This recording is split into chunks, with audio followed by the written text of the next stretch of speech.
Getting an earful of backchat from an unruly teenager is the ugly side of parenting.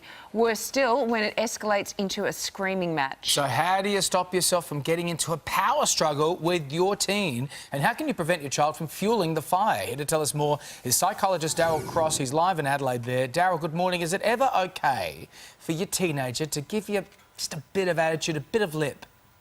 You can always expect a teenager to give you a bit of attitude and a bit of lip. By that I mean, most of us, most of the time, get angry, annoyed, ticked off.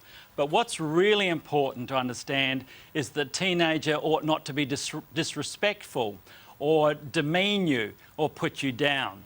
So what... Now, if you really want to fix that, it really means that early on in the piece, maybe when they're in primary school, you sit down with them and you work out a contract. Believe it or not.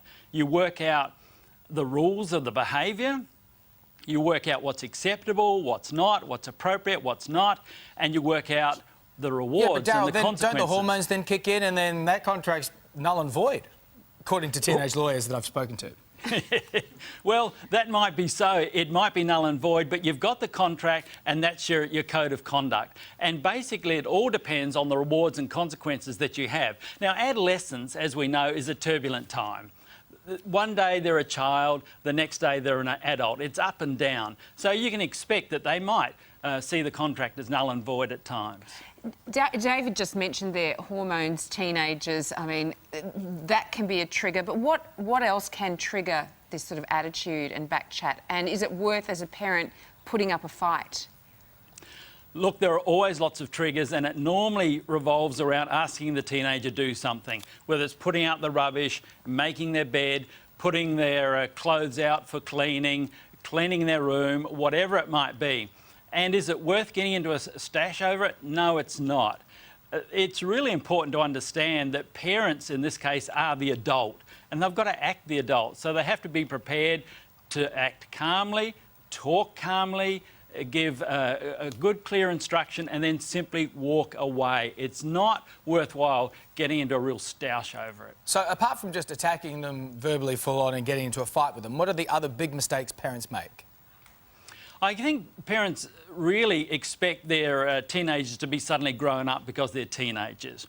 And this is a time of turbulence for teenagers. You know, the big question they've got to answer is, who am I? Who am I? Who are all these people around me, and where am I going in life? Now, they're not easy questions, so you can expect this period of adolescence to be turbulent no matter what. So don't expect your adolescent to be really grown up. Look, it may not be until their late 20s that they really start to figure it out. And teenagers do know how to push their parents' buttons, don't they, Dr. Darryl? Why does it always get personal? Look, it gets personal because the adolescent tries to hit out, and unfortunately the parent becomes the target rather than the task or the trigger or putting out the rubbish or whatever.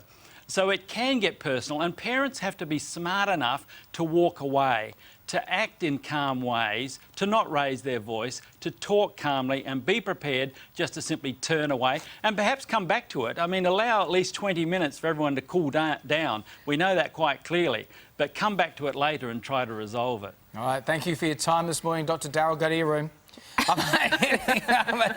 Thank you so much for your time, sir. That's some good advice there for some parents out there. Absolutely.